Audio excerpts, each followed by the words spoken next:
about this, but there's supposed to be 4 blood moons in 2014, 2015, something like that. It's like rare that this happened. It only happened so many, I don't know if it's hundreds or thousands, I don't want to exaggerate, but it only happens so often. But the strange thing about it is they fall on Jewish holidays. And every time these moons or the sun has some sort of strange eclipse or out of the ordinary that doesn't happen so often, and they fall on Jewish holidays, something happens within that time period. God has put signs. I'm not trying to get creepy, weird. I'm telling you, God put signs in our physical world to say, I'm coming, church, wake up, be ready, I'm coming at an hour where you think if not, but I've called you to know the season. Yes. Are you ready? Are you fixed on my word? Are you telling people about me? Are you thinking eternally?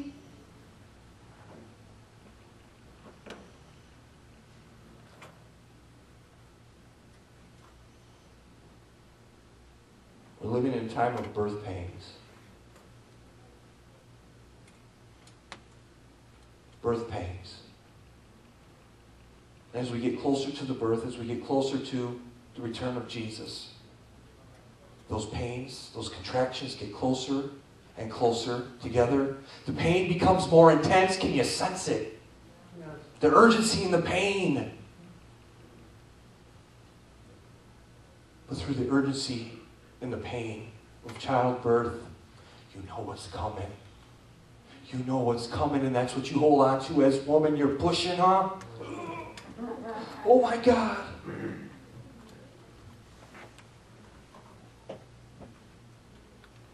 I see a woman giving birth. Like the church.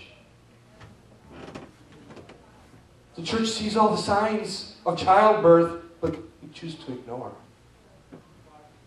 Well, it's just easier if I just lay here and not push. It's just easier if I ignore the sign of what's coming. I know there's going to be a birth, but I'm just going to ignore it. No sense of urgency, like, get this out of me, you know what I'm saying? But our heart should be, as we see the birth, as we see Jesus coming soon, is doing what He calls us to do. Do you see what I'm saying? To push. Church, push. And I'm not saying that maybe that's a bad metaphor, but it just came to me. But I'm not saying that we press into Him. We don't bring things to fruition. He does. We don't have to make anything happen. He does. I better just stick to what I was going to say before I confuse you even more. But when these things begin to take place, stand and lift up your heads because your redemption is drawing near. Jesus is coming. One of the signs is wars and rumors of wars. Okay, Ray, there's always been wars and rumors of wars. Ezekiel chapter 37, and I'll start here, speaks of Israel becoming a nation again. Remember the Valley of Dry Bones? Where God breathed the breath of life into the Valley of Dry Bones, put skin, put muscles, and connected it all together. It was speaking of the prophetic return of Israel into their own land, being their own people. And when did that happen? 1948. Nope, 1948. Almost. That has taken place. Jesus said, the generation that sees that will not pass away. Now, there is some speculation within the church, in-house debate. When I say in-house, that means different Christian bodies throughout the world debate these kind of things.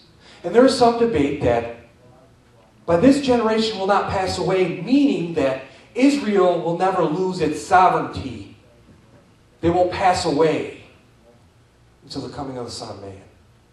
But then there are other people that believe that it's talking about Him coming back, and whoever was born after 1948, this generation will not pass away before the coming of the Son of Man. Either way it goes, that prophetic statement has been made, it has been declared, and it is here. In fact, 60-something years ago.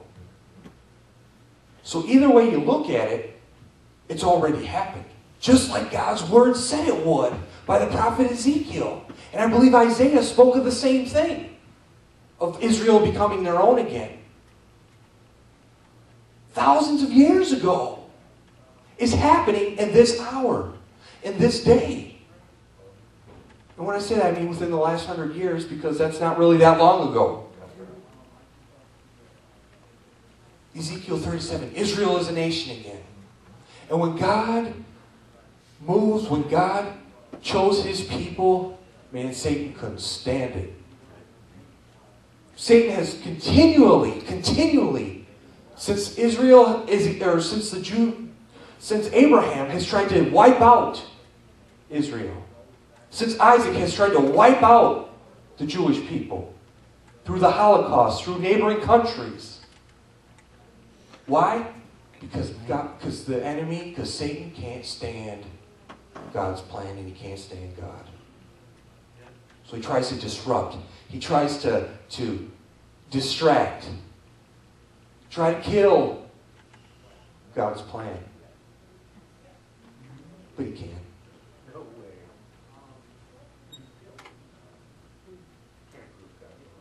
So Israel becomes a nation. And for me, that prophetic happening is monumental.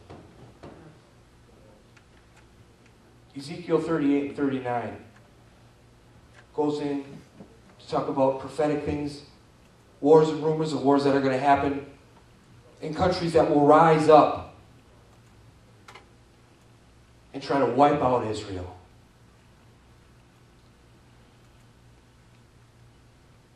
Goes into talking about how Russia,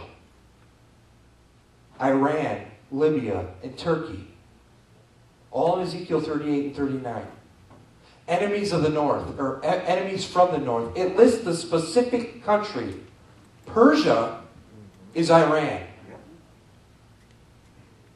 Gog and Magog is a reference to Russia. See, those words didn't exist back then. Russia, Iran, Libya. Those countries weren't called that back then. So you have to know history to understand who he's referencing. And those are the exact locations of where Gog and Magog, which is modern day Russia, Persia, which is Iran, and Libya, which I believe was called Libya back then as well. And, and Turkey, are going to ascend and try to wipe out Israel. Turn on the news, man. These countries that I just spoke of are in cahoots together and cannot stand Israel.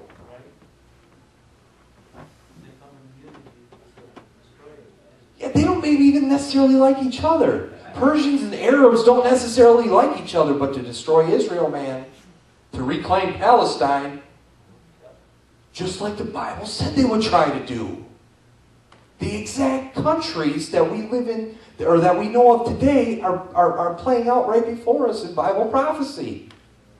Israel becoming a nation, and then all hell trying to break loose against it. Birth pains, things are coming together, man. Countries are lining up in order. Things are taking place. Doesn't it say somewhere when all eyes are on Israel? All armies will be surrounding Israel. There you go.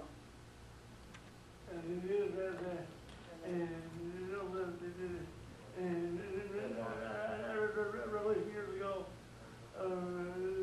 sworn revelation, essentially the little command by the war of the Middle East. What's that? The word talks about the world ending, and Jesus coming, and those sort of the Middle East countries. Mm-hmm. God's word circulates around the Middle East when it speaks about historical things. Yeah. You have to know what's going on to understand where we're at in time. You have to study. Oh, you mean I have to... Listen, God's called you to know. Christian, stop. Wake up.